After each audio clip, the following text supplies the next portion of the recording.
रांची सदर अस्पताल में 273 खाली पदों पर होने वाली भर्ती प्रक्रिया एक बड़े विवाद में घिर गई है, क्योंकि इस बहाली का जिम्मा एक ऐसी कंपनी को सौंपा गया है जिसे पहले ही ब्लैकलिस्ट किया जा चुका है। इसके साथ ही आरक्षण रोस्टर में भारी गड़बड़ी के आरोप लग रहे हैं। आरोप है कि एससी और पिछड़ा कोटा कम कर दिया गया और दिव्यांग कोटा तो बिल्कुल ही समाप्त कर दिया गया। इस भर्ती प्रक्रिया में कई गंभीर अनियमितताओं के आरोप लगे हैं।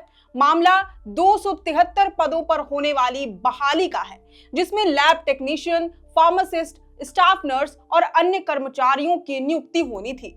यह नियुक्तियां राष्ट्रीय स्वास्थ्य मिशन यानी कि नेशनल हेल्थ मिशन के तहत रांची जिला स्वास्थ्य समिति की ओर से की जा रही हैं। सिविल सर्जन कार्यालय ने इसके लिए 7 मार्च को विज्ञापन जारी किया था, लेकिन अब ये पूरा मामला विवादों में है। दरअसल आजाद सिपाही अखबार में छपी रिपोर्ट के अनुसार रांची सदर अस्पताल की बहाली प्रक्रिया का काम SPC management services private limited को दिया गया है। यही सबसे बड़ी आपत्ति का विषय है, क्योंकि ये वही कंपनी है जिसे 15 मार्च 2021 को राष्ट्रीय स्वास्थ्य मिशन के झारखंड निदेशक ने ब्लैकलिस्ट कर दिया था। उस समय इसकी जानकारी राज्य के सभी जिलों के उपायुक्तों को भी भेजी गई थी। इसके बावजूद इस बार रांची सदर जैसे बड़े सरकारी अस्पताल में कर्मचारियों की नियुक्ति का जिम्मा इसी कंपनी को सौंप दिया गया। सवाल ये उठता है कि ब्लैकलिस्टेड होने के बावजूद कंपनी को इतनी महत्वपूर्ण जिम्मेदारी किस आधार पर दी गई। कंपनी को न सिर्फ नियुक्तियों की परीक्षा आयोजित करने का, बल्कि अंतिम चयन सूची तैयार कर सिविल सर्जन कार्यालय को सौंपने का भी काम सौंपा गया है। 14 सितंबर को कई परीक्षा केंद्रों पर लिखित परीक्षा आयोजित की गई थी, लेकिन यहां भी पारदर्शिता पर सवाल उठने लगे। कई उम्मीदवारों ने बताया कि कंपनी ने उन्हें एक नहीं बल्कि 2-2 एडमिट कार्ड जारी कर दिए थे। दोनों एडमिट कार्ड्स पर अलग अलग परीक्षा केंद्र का नाम लिखा था, जिससे परीक्षार्थियों में भारी भ्रम की स्थिति बनी। इतना ही नहीं, परीक्षा समाप्त होने के बाद उम्मीदवारों से उनके एडमिट कार्ड्स और प्रश्न पत्र भी वापस ले लिए गए, जिससे अभ्यर्थियों में आक्रोश और बढ़ गया है। विवाद यहीं तक सीमित नहीं रहा। विज्ञापन को लेकर भी गंभीर गड़बड़ियों की शिकायतें सामने आई। अखबार में छपे विज्ञापन और वेबसाइट पर जारी विज्ञापन में भारी अंतर पाया गया।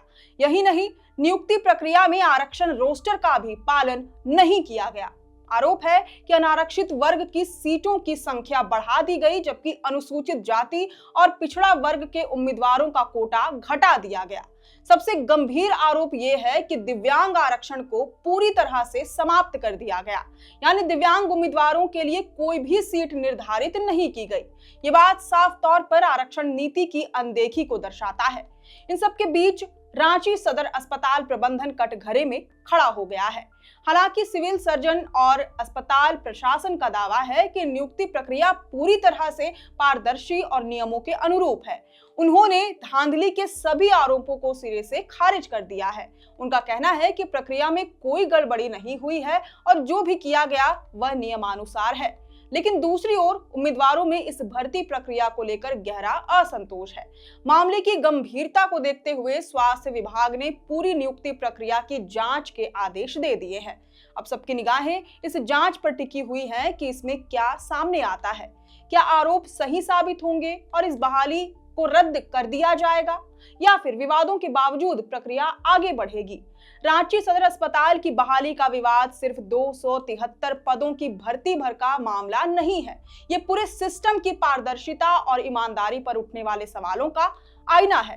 खैर, अब देखना यह होगा कि जांच में क्या तथ्य सामने आते हैं और क्या दोषियों पर कोई ठोस कार्रवाई होती है, या ये मामला भी महज आरोप प्रत्यारोप तक ही सिमट कर रह जाएगा।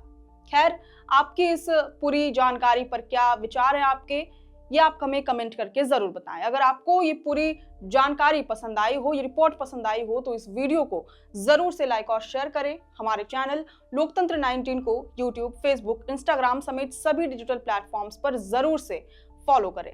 फिलहाल लेते हैं अलविदा। जोहार।